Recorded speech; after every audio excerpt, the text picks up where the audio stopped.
If you're living in the past, you're going to be depressed because you are rehashing things that happened to you that are not going to happen again. If you're living in the future, you're going to be anxious because you are anticipating what's coming or you're wishing for things that aren't happening yet.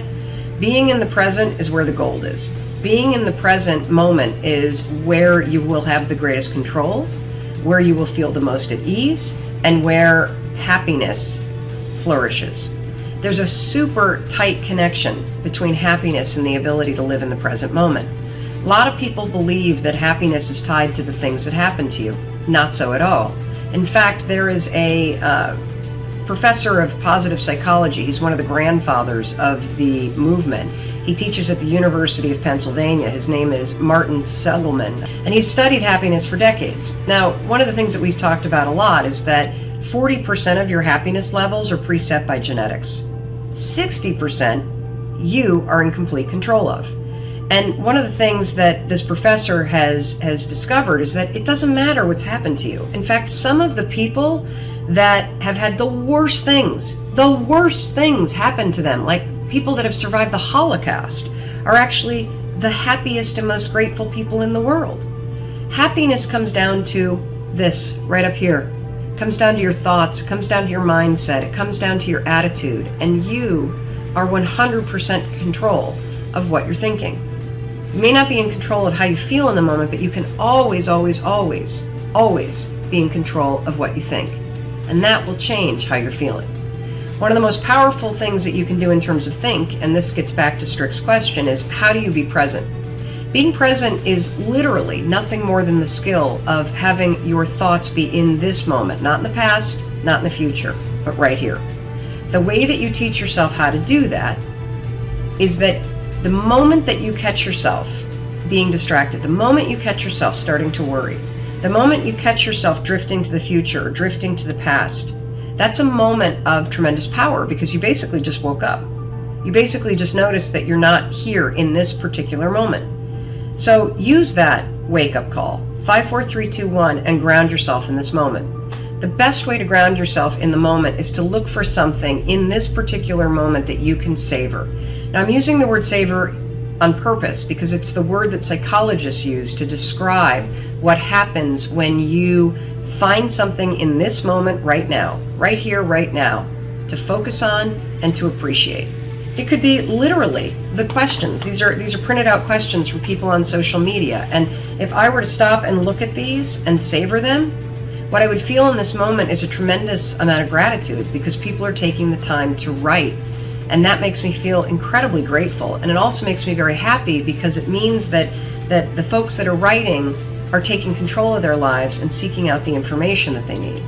Another form of savoring that we can all relate to is eating. As you're eating, instead of drifting to the future and thinking about all the things that you need to do or hanging out in the past and rehashing everything that's happened during the day, be in this moment, in this meal. Slow down. Think about the food that you're eating. Think about the people that you're sitting with and how you feel about them. And if you want to take it up a notch, actually acknowledge them. Hey, this food tastes amazing. Thank you for cooking, or I'm so glad to see you and that we get the time to have this meal together. Those small, simple acts of savoring are how you expand your happiness inside the present moment. So, how do you be more present? Simple. The moment that you catch yourself in the future, in the past, worrying, whatever, refocus yourself right here, right now, and then find something right here, right now that you can savor. And when you do that, you're not only going to be present, you're going to feel more grateful, and you're going to feel a little boost of happiness. Every single one of us who both dreams and creates things faces voices of dissent, both from people that we know, from people that we don't know, and very often the most deadly comes from within.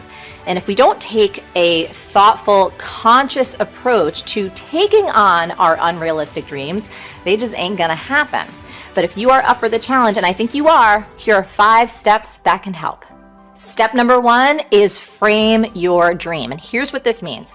We can't become what we can't envision. So when I say frame your dream, what I mean is I want you to take a picture of it in your mind's eye in vivid, specific detail. And then what I want you to do is translate that picture into words, meaning write down that big unrealistic dream.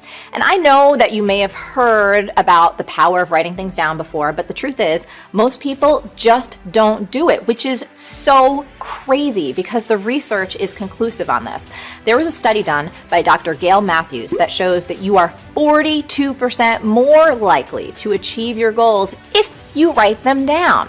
So what I want you to do is whip out your journal or hop on that keyboard and get writing.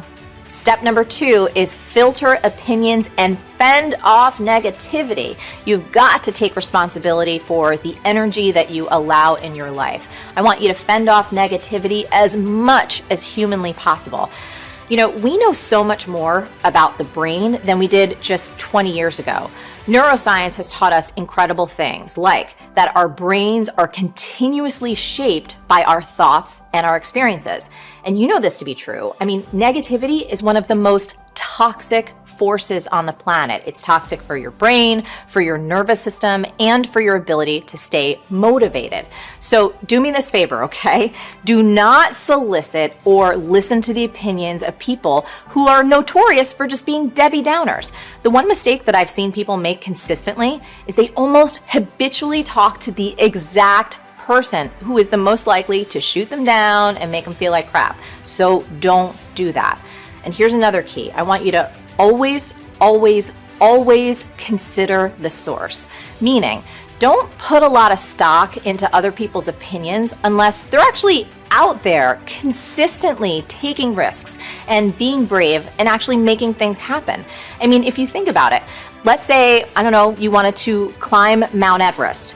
Would you ever take advice from someone who's never even attempted the summit? No, of course not. That would be crazy. So don't take advice from anyone unless you really think it through. And I want you to ask, has this person achieved an unrealistic or impossible dream? Are they taking meaningful risks on a consistent basis? Do you admire who they are, how they live, and what they contribute? If not, do not use them as a sounding board for your idea. We think about the era that our parents lived. Okay, Great Depression, right? Very, very hard to make money, very, very hard to find resources, very, very hard to do anything unless you're a professional. So our parents said to most of us, if you don't become a professional, you're going to struggle. You're going to struggle and suffer. And even the professionals said, okay, so become a professional and here's your ceiling of what you have. So we became conditioned to be worried of scarcity in a world that has no scarcity. We became conditioned to having certain beliefs about what's possible or not possible. So even now, you know, as we we're sitting here and we've got this, you know, amazing election time. Crazy. You know, one of the things I've been thinking about is, you know, there are some people that believe that if Donald Trump wins, they're going to make a fortune, and there's other people that think they're going to lose everything. And I have a friend of mine who has got about $70 million in the bank that believes that if Hillary gets into office, he's going to lose millions. Wow. It's going to be really tough.